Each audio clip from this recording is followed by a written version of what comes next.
What's going on, YouTube? It's your boy 5.0 C's back with another video. Today we're going to talk about the 2-year ownership of this car. So we'll discuss the good, the bad, and the ugly. So let's get right into it.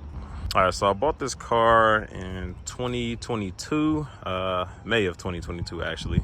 So a little over a year by the time y'all seen this video. But bought the car, it was used, 8K miles on it, and it's got about 22 now. So I've been driving, I'm not one of them people that, care about miles that much. Like, I care about them, but I'm not gonna not drive the car, if that makes sense. You know what I mean? Like, I'm not, oh man, I drove 100 miles today, let me put it up. No, if I bought it, I'm gonna buy it. That's the whole point of buying these cars, right? Right. So yes. So before that, I had 2 Chargers. I had a V6 Charger, like a 07, then I had a 2014 RT. I traded the RT in for this car, and the funny thing is I bought this Mustang from a Dodge dealership. So like I said in a previous video, I was a Mopar head, Mopar no car type of person. So I went out on a limb and got something new. I cannot say that I regret it. I cannot say I regret selling my RT. I love this car. I wouldn't trade it for the world unless it was for a GT500. But yeah, I wouldn't even go back to it. So before the car actually looked like this, I'm talking first day that I bought it, it was white. It had stripes. It had a smaller wing. I did get the blackout package. So everything that y'all see that's black, besides like the doorknobs, those are wrapped. But the badges, the roof, the mirrors, pretty much everything, all the decals are black. So even the GT back here, that was black. Interior was black. Car is off right now, but I also got the digital dash and the 401A package. I got the big screen. The only thing I did not get was the performance pack. Performance pack would have gave you the 2 little notches right here, like 2 little gauges that you can see, I think is vacuum and oil pressure. But yeah, everything is, pretty much black interior, which is fine. They did have red interior, but I could not find one, like, at all when I was searching. But we're gonna quickly go through this digital dash, which I believe you should definitely go get. But we're gonna flip through. So this is my mode. Doesn't really change anything much. I just open up the exhaust. This is Sport Plus. And here's Track, which is probably my favorite looking one. Yep. So the digital dash shows that. Real quick, we can go through it. Got track apps, line lock. The car isn't on, so a lot of these might not be on or available, I should say. Exhaust mode. This is I call this the neighbor mode, because when I take my car to work sometimes, and I gotta get up early in the morning, I set a time. So they got until 6 to 10, and me starting at 10, that's being generous. So got that. Got the gauges. Showing all my gauges, what's going on right now. Let's see what else.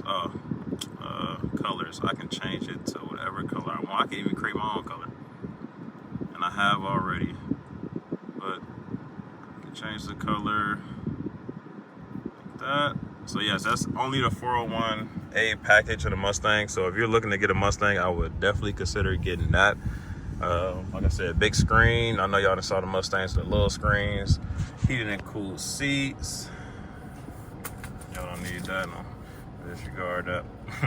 Got the 10-speed, which a lot of people, manual this, manual that. I don't care about that. I like autos. They're faster. I don't have to worry about, going in traffic and having to go from first to neutral first. I don't like doing that. So I like the 10-speed. 10-speed in these cars, you must get. Like, it's a whole different experience. Trust and believe me. Exterior mods over the last 2 years. I've added the GT350 bumper, the GT500 hood, the GT350R wheels. I also did the copper painted calipers. Like I said, all the badges are already blacked out from the dealership. Obviously the wrap, the army gloss green wrap, you know, that's probably the most iconic thing I've done. Don't worry about that. That's just the GoPro stick. I will hopefully be trying to get some races in soon. In Mexico, of course. Did the straight beam, or well, yeah, whatever it's called, straight beam side signals. I did the Euro tail lights, which in my opinion, these should come stock on the car. The Euro tail lights. And I upgraded the tires, so the car came with 255s, believe it or not, all the way around. If you ever seen a 255, you know that's like, that's a super small, skinny tire. So up front, I did 275s.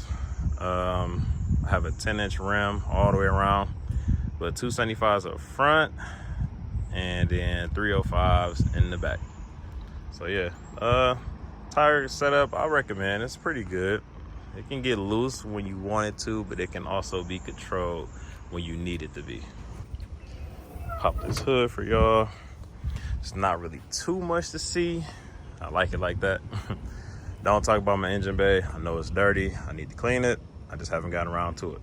But anyway, performance-wise, I did go and upgrade the cold air system. I got the engine cold air intake, which performs a little bit better than stock. It gives you that horsepower when you tune it. I got a tune, can't really see them, but got headers in there. They're catless, so headers, catless, going into the H-pipe, and then going into the Ford factory valve mufflers.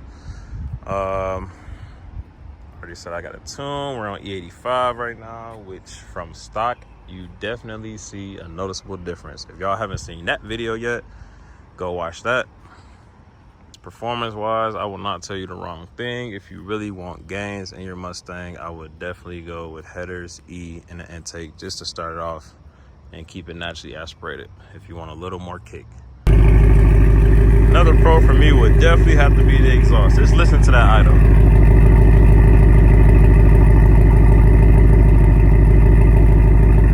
I can listen to that all day. Now, if you guys want my very honest opinion about this car over the last 2 years, I can honestly say, like I said, I have no regrets. None at all. I don't wish I got this. I don't wish I got that.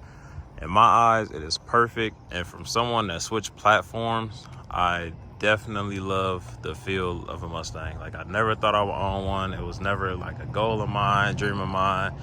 This isn't even my dream car, but it's a step closer to my dream car. And I have so many of those. But yes, I don't regret it at all. I would encourage y'all to go get one. I mean, it is the last standing V8 of the American Big Three. You know what I mean? So, hey, it's telling you something. So don't listen to your friends. It's not reliable, this and that. I never ran into any reliability issues. I did run into a couple things like the transmission. It can get a little clunky like during city driving. It just wants to shift, and the 10-speed is really just about trying to get you the best MPG. So it's trying to shift if it knows you're not racing, which in a race, it holds its gears very well and it stays in that power band. That's what it's known for. But in city driving, it's trying to be the most fuel efficient. So it's trying to get you to that 10th gear, or at least I say 6 or above every single time. So it can just change, like it changes within like 2,000, 2,500 RPMs. And that's just what it does. Does get annoying sometimes, yeah, especially with the headers. I can just hear like every shift within the car, like if I had the windows down. But honestly, it doesn't bother me as much. It doesn't make me not like the car. It just gets a little jerky sometimes, which is, hey, it's all right. Gotta live with it, I guess. Every car has something. It's not gonna be perfect. Now the next con that I have, it's probably the MPGs. Not gonna lie, I was averaging about 16 on 93 and got about 220 miles to E, like on a full tank. So with E85, I got about 14.1, 0.2 miles per gallon. and about 160 miles to E. So you see that drastic change. But honestly, I think it's me driving, because I mean, you get a tune, you're not gonna drive it how you were prior to, you know what I mean? So you definitely gonna step on it more. You definitely gonna do things that you probably wasn't doing before, like, you know, racing, stuff like that, like just little stuff like that. You're gonna be heavier on the pedal. You're gonna want to hear them pops, them crackles, all that.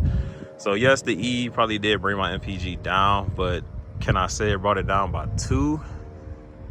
Yeah, 50-50. I definitely believe it's the way that I was driving. I was more hard on the car. I still am.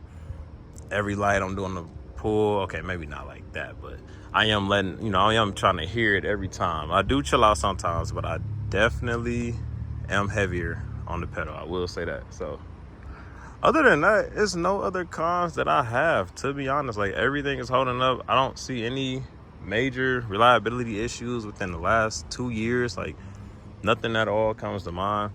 So like I said, it's not the perfect car by any means. It's not.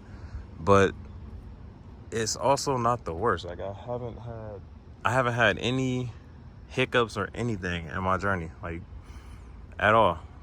And that's just, I mean, I'm not a pro Ford or pro Mustang guy. Like, I bought the car for a reason, don't get me wrong, but I just don't have anything wrong with it. Now, everybody's story can be different. Somebody got the same year as me, came off the same factory line, and they running in the transmission, engine, all these types of issues. But hey, for me, nah. You don't really hear anything unreliable about these cars. The 5.0 is probably Ford's strongest motor. Maybe going out on a limb, as far as reliability and daily driving, is definitely up there as far as, you know, reliability. But yeah, I think that'll wrap it up, guys. I don't have anything else to add. So that's gonna wrap up my video, y'all. Make sure y'all like, subscribe, and comment. Follow my socials, 5.0Cs on Instagram and TikTok. And let me know, you know, if y'all got any questions, comments, DM me, comment down below, whatever. If you want any information about my build or anything like that, make sure y'all go check out those videos. And yeah, man, we're gonna wrap it up. So I'm gonna definitely see y'all next time. We're gonna try to get some footage, try to do some GoPro POVs. So that might be the next video, so stay tuned for that. But as always, y'all have a good day. 5.0Cs out.